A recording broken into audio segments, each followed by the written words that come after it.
Volatility increases, Bitcoin breakout stalls, and markets close. Lots to talk about today. We're going to talk about those things and what is actually causing this volatility, why markets are closing, all that stuff, and try and identify some targets in the process. Hey guys, it's Keith Allen. Hope your week is off to a good start. Hope you've been able to navigate through this volatility without getting wrecked. I gave you a lot of insight here this week, and things are kind of developing. So I think it's important to keep in tune to what's going on. So I'm going to do my best to do that for you today. Before we dive in, as per usual, just a reminder, live chat is open. Love having you guys engage with me. Yesterday I had lots of comments and, really looked up a bunch of charts based on what you guys were asking for. So I'm always happy to do that. If you've got questions, please ask them. I will do my best to answer them. If you have insight, please share it. We all appreciate learning from each other and gaining different perspectives. So keep it coming. What else? Oh, a little bit of housekeeping. Of course, it helps me a great deal if you guys start smashing some buttons. Hit that like, hit that share, invite your friends and your fellow community members into the stream, and make sure you hit that subscribe bell up top so you don't miss any of the future streams.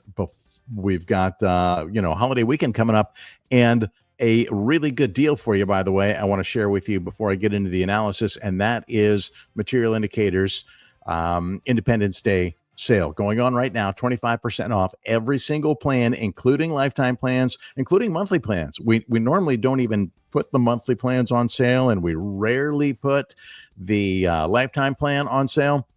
You can get those now. All those retail licenses are available at 25% off using the promo code J425 at checkout. Links are in the description. You'll also find it on the X community page as well. So let's go ahead and dive in, right? What are we talking about? Yesterday, I was, we've actually been watching Bitcoin attempt to break out above the 110K level and size up that all-time high at 112 and get back into price discovery. And it really looked like we were on pace to do that. But I saw some things happening, some things developing in the order book that made me pause. And I'm glad I did. I'm going to show you what those are for starters, because I was actually challenged yesterday. And unlike a lot of people on the X platform, especially, I don't mind being challenged. It makes me think. It makes me kind of reevaluate my analysis sometimes and make sure that what I'm thinking is sound. It also makes me consider other perspectives, and I think that's valuable too. So hope you'll do the same, and I'm going to show you exactly what I'm talking about. So let me start by sharing the screen. We'll go to fire charts for starters, and actually we should probably start on the candle chart just to kind of summarize what's happening here, right? So let's start on the candle chart, and then we'll get into fire charts and break down what I was looking at here yesterday. So as you can see on the candle chart, we got some nice green candles here. This is the monthly time frame. We've had some changes actually in the in some of the trend precognition signals here over the past 48 hours or so. So I should probably get into that as well. Let's do it from here, as a matter of fact. So I had posted a stream on X the other day after the monthly open. So on the 1st, today's the 3rd, so that was a couple of days ago, about what the new signals were coming into the new month and the new quarter. And as you can see, we, by the way, are on a long signal here on the daily time frame. But we've pulled back from that high, that daily high today, which was at 110. Almost 110.6, 110.6K is where we topped out today on the index. So things have pulled back. Doesn't mean that this bull run is dead. It just means that, hey, maybe not just yet in terms of a breakout. Okay, but the structure is still good. So let's be clear on that. So a couple dynamics that have been shifting a bit after the weekly close, which was on Sunday. We got a new trend precognition signal on both the A2 plus algo right here. That's the arrow, as well as the A1 algo down here. Now, this signal doesn't necessarily mean we're going to new all-time highs, but it does indicate the price isn't likely to dip below last week's low, which is down at just shy of 100K. So that would make me think that 100K is still intact here and protected for the week. Then on the monthly time frame, we had at the open, we had and you can see it right down here on the signal strength meter, this little red bar right here. We had a short signal here on the monthly that has faded back to where it is not strong enough to create to print a signal. Okay. It's now at what, 27.8 percent probability. The threshold for an arrow here is at 30%. So it's just shy of putting that arrow on. So when it flashes on and off, I have less confidence in those signals. So I'm really kind of ignoring it at the moment. And then on the 3-month, we didn't have a signal on the quarterly. And now that monthly signal has faded, we have a fresh new, not very strong, but we do have a fresh new long signal on the quarterly, which is an indication that we're going to see some upside on the quarter. And again, doesn't necessarily mean we go to price discovery. It means we're not likely to dip below last quarter's low, which was, around that 74K range. I think everybody would be happy to know that we're not going back to that level. Not likely that we're going to go back to that level. Can't rule it out with what happens with, in the political spectrum, but structurally and in terms of technical analysis, I think that's safe for a safe assumption for the moment, anyways, right? And just so those are some things just in terms of signals that you can take with a grain of salt, to be honest with you, because if this signal had appeared right at the quarterly open, I'd have been more confident in it. The fact that it appeared a couple days later and it's weak, sure, it could gain strength throughout this quarter, obviously. But I'm viewing these with an ounce of caution here. Now, in terms of what we saw yesterday, we saw this big, beautiful green candle growing, 3% candle, nothing earth shattering. But what was important is that it was approaching the all-time high. And we were watching this during yesterday's analysis, literally in real time. And I had at the time expressed that the breakout was rejected. And I caught there was some opposition to that in the comments on X that, maybe I'd called that too early. And I understand that perspective because I typically will look and wait for candle closes. That's a valid argument because I too typically look for candle closes before I make a call like that. But I saw something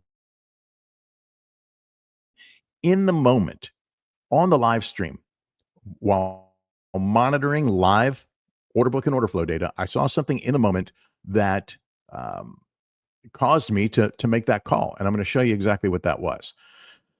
Let's head over to Fire Charts. Let's get a refresh on this and show you exactly what I'm referring to here.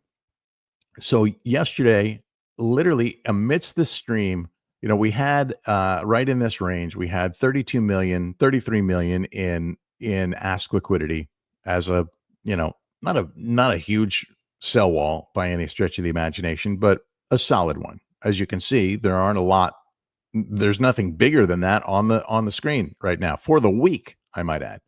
And then all of a sudden, as price was approaching, it pretty much doubled, right?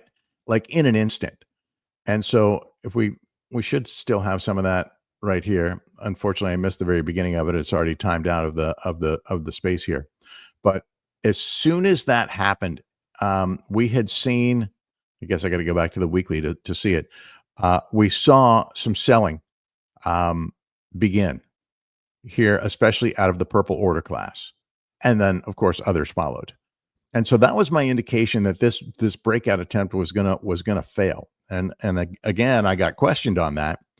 And so it wasn't just the timing. One of the arguments that challenged it was that these walls can disappear as quickly as they appear, and that is valid as well. They can disappear as quickly as they appear. They do that more frequently, by the way, when they're buy walls than when they're sell walls. Just in my experience. Um, and another guy, might have been the same guy, said, wouldn't they not, a real big whale wouldn't be telegraphing their intent to sell here. Well, my take on it is they didn't really intend to sell. They just wanted to suppress price. And there could be a number of reasons they want to suppress price. Maybe they're trying to protect their own shorts. Maybe they're trying to attract new shorts to squeeze. Any of those scenarios are possible. And so, or maybe they're, so as you can see, it started to fade, right? Over the last 24 hours, what was in place had started to fade. And this morning, just as price was approaching, they pulled those asks, right? It had faded back a little bit. As you can see, we were up to 60, almost 65 million. It started to fade incrementally through the evening and the overnight hours. And by this morning, it was down to about 59 million in asks right here at this 110K level. And it disappeared. It was pulled before it got hit. And what remained, as you can see, did get hit. Last bit came in the last minute, and then it looks like it moved as well, possibly before it got hit. Hard to tell for sure. Nonetheless, so my analysis and my assumptions were correct, and that this entity that popped this extra 32 million up did not intend for that to get filled, and it didn't. And in the process, we've got this volatility, right? So where'd the downside come from? What caused this volatility that we're seeing now? A few things, including the fact that, as this morning anyways, we had new economic numbers. Those economic numbers actually good for the economy, in my opinion. But this is one of those good news equals bad news scenarios. The unemployment rate dropped a bit. The non-farm payrolls came in hotter than expected. The unemployment rate dropped 0.1%, and that the market's reaction to that is basically an oh shit, the Fed isn't going to cut in July. Well, there wasn't much chance of the Fed cutting in July to begin with. But now that's even a decreased chance of the Fed cutting in July. And most economists will tell you, which I'm not one, but most economists will tell you that the right move in light of this data is not to cut right now. And so, there's still that polarity going on between the White House and Fed Chair Powell. They're trying to, launch a pressure campaign for him to resign. He's got his seat until 2026, and the administration is doing everything they can to make it just a horrible time for him and to bully him into resigning. Regardless of where you stand on Powell's policy, I'll give him this. He's got integrity, and I can't say that for the other side. So this is part of the reason for the day's volatility. Another reason for the day's volatility is this congressional budget bill, right? So it went through Senate with some revisions, and now it's at the House of Representatives, and it's also likely going through some revisions, and it's, probably going to pass, but Democrats are stalling it out right now to at least monkey with the January 4th deadline. So there's some politicking going on this. But what's important, at least in terms of the crypto market, is there was some legislation or some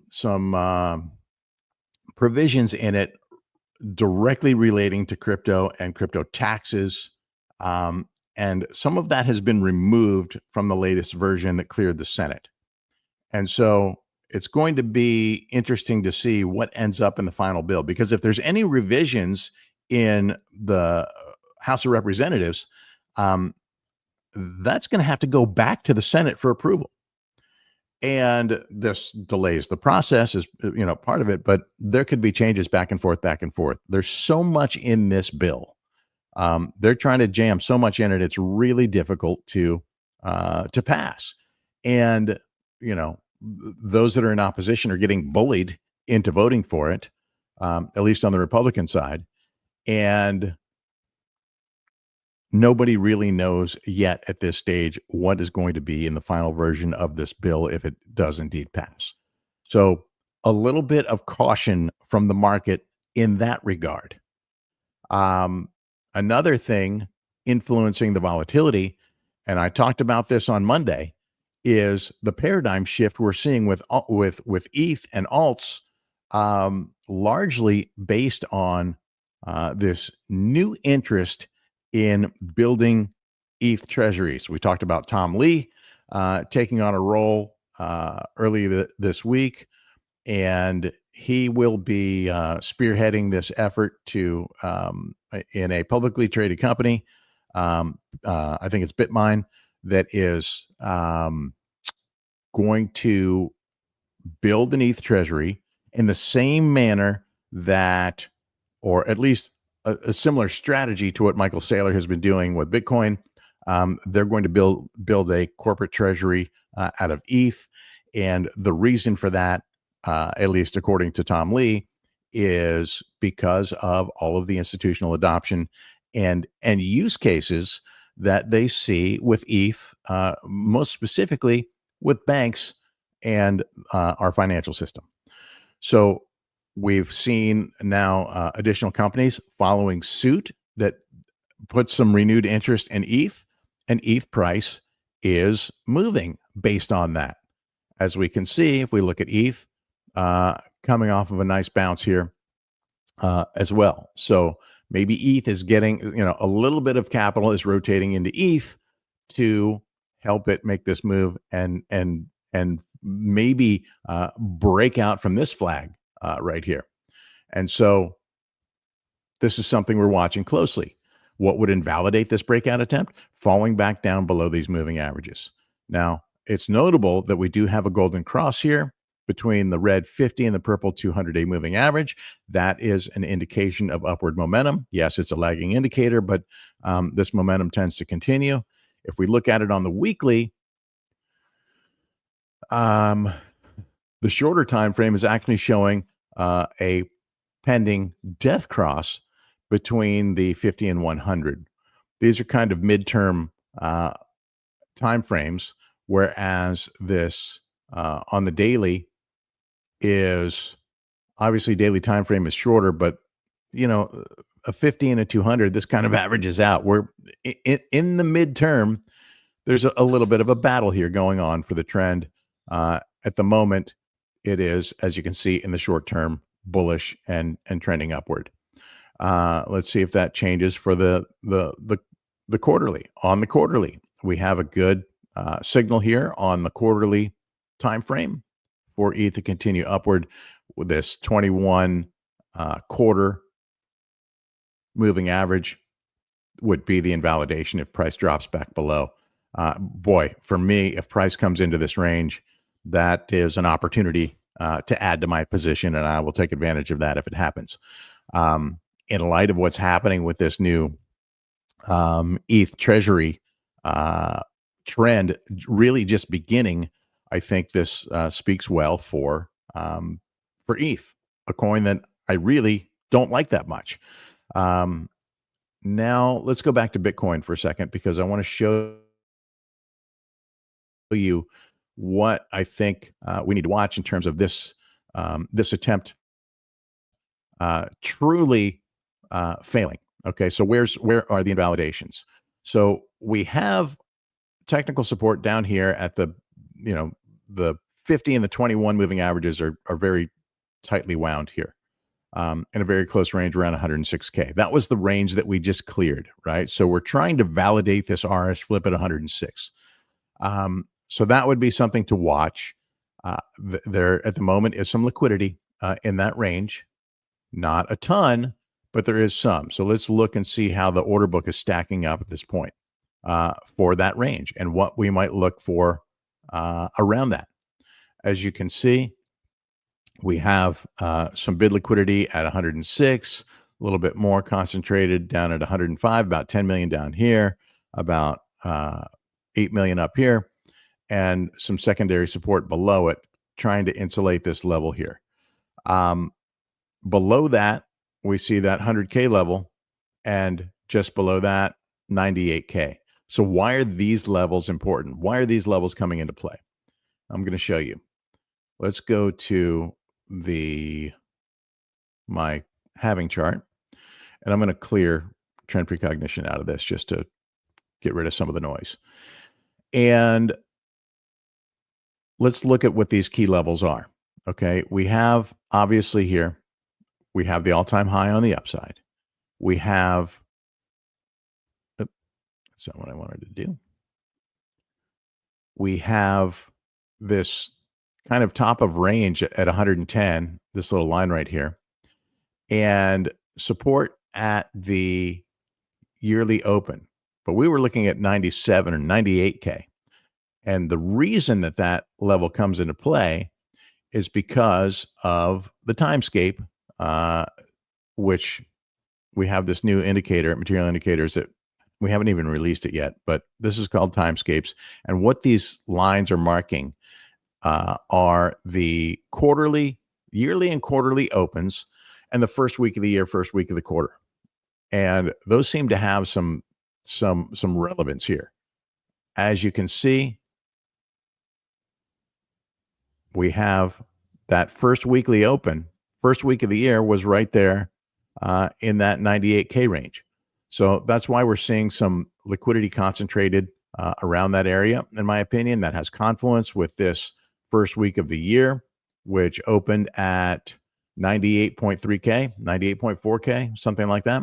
And so this would be solid support, right? If you lose this, your line in the sand is the 2025 open below it, the annual open. Now, if we want to zoom in on timeframes a bit, here's one that will be relevant to this current price action to give us kind of a maybe a different look, at least a lower time frame and validation, or validation for that matter. And that is this trend line, kind of the local trend line, which I just drew this down and dirty yesterday. Let me see if I'm actually accurate. I did it like while we were in the middle of a live stream. Yeah, this looks pretty good to me. Go back to the candle chart, and you can see here that this is a flip, right? And what at least low time frame traders are calling a breakout attempt here. So if this is your guide on what the breakout is, I'm thinking more on a macro perspective, and on the macro, the breakout is the all-time high. But in terms of the shorter term price action, this is a breakout of the shorter term trend. And so that line sits right at about 108.5K, at least for today. And tomorrow it will be slightly lower. This is the line right here. Now price looks like we're slightly below VWAP at the moment, which is also an indication. Let's see, VWAP is currently at 109,538. Price is, just below it right now, just cracked below it. So that's an indication that things are breaking down just a little bit. What will happen over the weekend? Quite frankly, anybody's game. And literally starting right now, or 8 minutes ago, U.S. markets have closed for the day and for tomorrow because of the Independence Day holiday weekend. So historically, holiday weekends are times when families and friends get together. And guess what they talk about? What's the hot topic these days? Sure, there's politics in the big, beautiful bill. But who wants to talk politics over the weekend? People want to talk money. And this is going to be a hot topic. And we're going to see people rotating into crypto, We're going to see people moving into Bitcoin. We're going to see people moving into ETH. We're going to see people moving into select alts.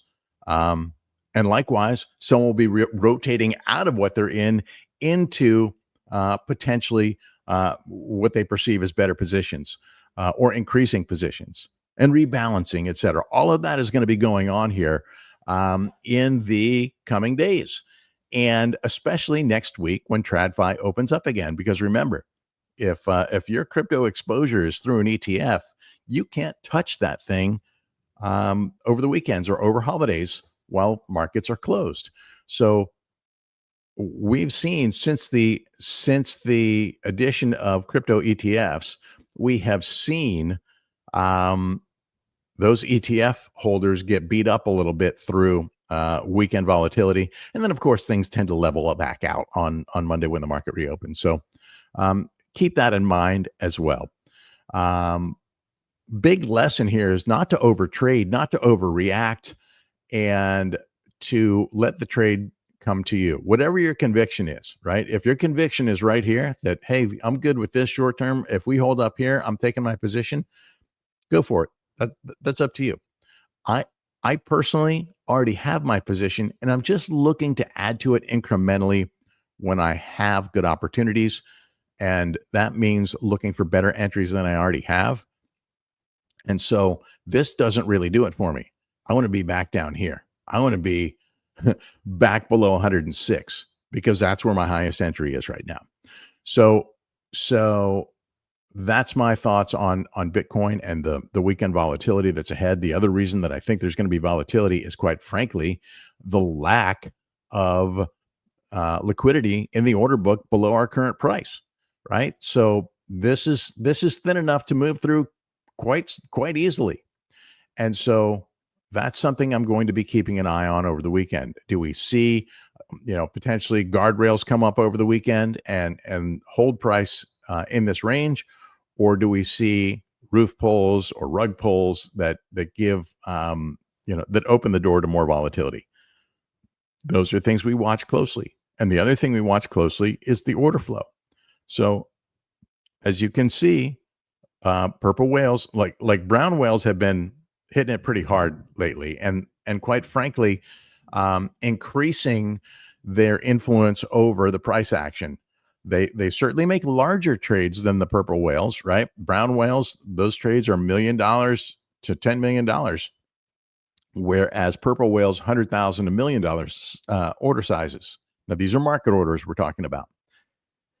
And the reason that purple has had historically so much more influence over price than brown is because they trade with much more frequency, right? Their volume outpaces what brown does exponentially. But with this institutional demand and this new refreshed institutional demand, and the reason I think it's refreshed and growing is because of this pending legislation that's going to allow banks to come on board and start onboarding crypto and offering crypto products to their customers. That's exciting, right? That's going to help fuel broader adoption.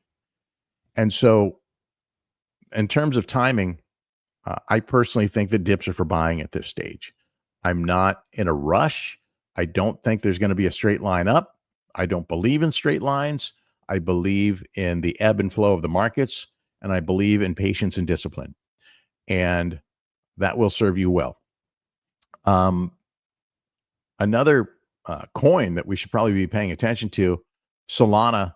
ETFs have the first Solana ETF has launched and doing well. So let's take a look at what Solana is doing at the moment. I literally have not even looked at it today. So let's go ahead and do that live in the fire with you guys.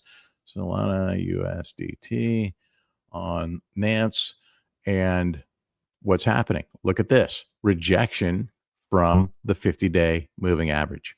All right. So again, listen, the outlook is good, but the timing is not right. So in terms of Solana, how deep does this pullback go? How low do we go? Do we go back and retest these moving averages here? We had 1-2 days of support testing at the 21-day moving average.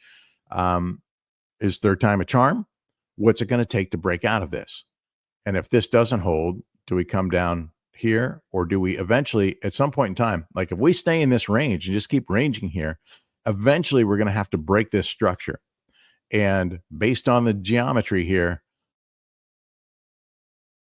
that would be July 28th. So later this month, at some point in time. And these breakouts and these breakdowns tend to happen before we get to the end. So I would say probably in the next week or two, we're going to see a more decisive move out of Solana. These are, of course, the ranges I'm looking at to mark that breakout or that breakdown. To the upside, I would say it actually, this would be the start of it. This would be the validator clearing that 200-day moving average. If we look at it on the weeklies, it's the 50-week moving average up in that range as well. So the fact that, for this really to take off, we need to see this death cross unwind. The green 21 and the red 50 need to unwind here. It looks like we're on a trajectory right now. We're on that trajectory for a death cross with the blue 100. So Solana really needs to rally and break to the upside to avoid this death cross down here. Work its way into a golden cross up here and upward and onward. So if you guys don't have any other coins you want me to look at, I'm probably going to wrap it right there, leaving you with a let's see. We talked about the holiday weekend. We talked about the unemployment numbers. We talked about what's going on with the big beautiful bill, and we talked about the liquidity in the order book. Again, I'm going to zoom it out a little bit here and give you some perspective to head into the weekend. We don't currently have downside guardrails, in my opinion. That can certainly change here by the end of the day. Decent concentration of bid liquidity between 104 and 106, and then a bit of a gap downwards towards that 100K level. I would, if I'm a betting man, and I shouldn't even say that because I'm really not. Below right here, about 102K on the trend should hold if these moving averages don't. Here's your first line of support, technical support here at the key moving averages around that 106K mark, high 105s to 106K. And then if that doesn't hold, we go down lower. Get a little stormy out there. So before lightning takes out my power and knocks us off, I'm going to wrap it here. Oh, a couple of quick comments. Let me see if I can address those really quick. Let's see. What do you think of summer seasonality? Markets usually bottom in August or September. What do you see on indicators otherwise that would support a summer bottom? Well, we had just talked about some of the indicators that I'm looking at in terms of where we sit for the trend and where we sit for the summer. So if we went quarterly, we would indicate that, at the moment anyways, and again, as I said at the top, I'm taking this signal with a grain of salt because it showed up a little bit late to the party. It's here now, but it wasn't there directly at the open. So this we could certainly bottom here this summer for sure, and we may have already done so, right? We may have done so with this last candle.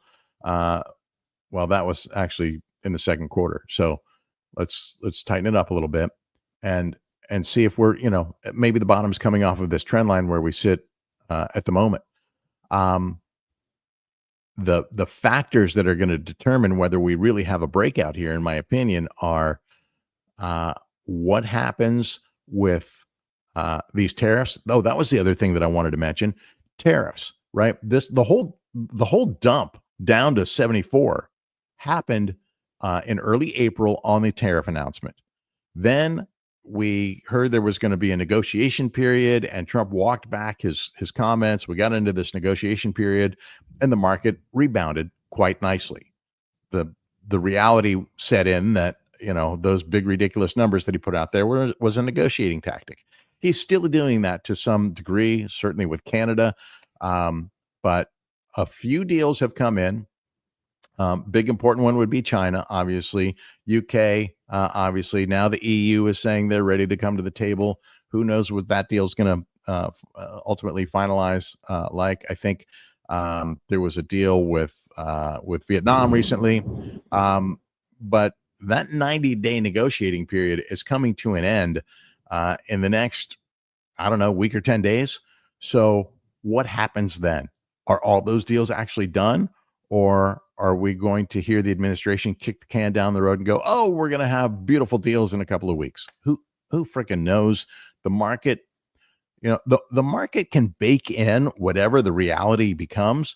It's the uncertainty that creates the skepticism in the market and the fear in the market and the risk off environment in the market. So we need some clarity on tariffs.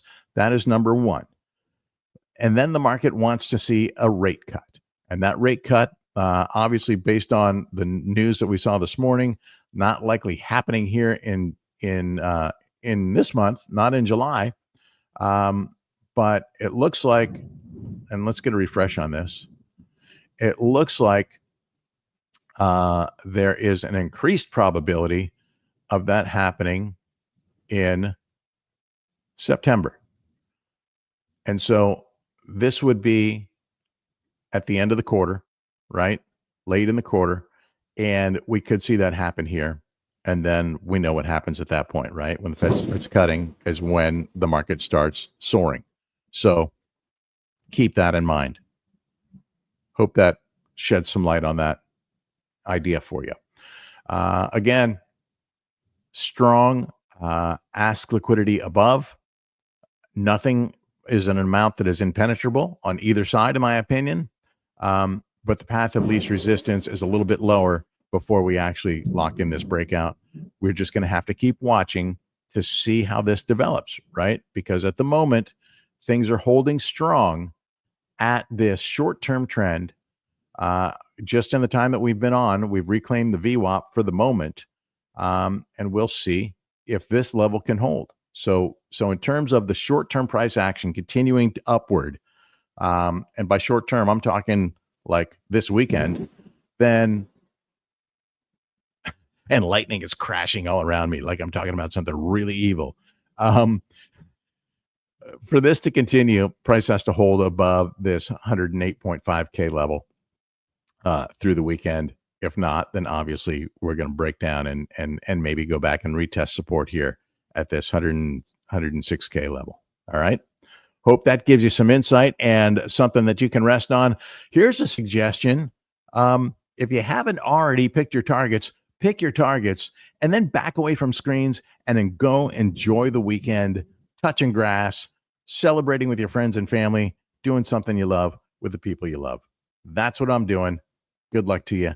Have a fantastic weekend. If I do see anything like really noteworthy popping up over the weekend, I will do my best to chime in. But otherwise, I'm going to be engaged and hanging out with family and friends. Have a good one, guys.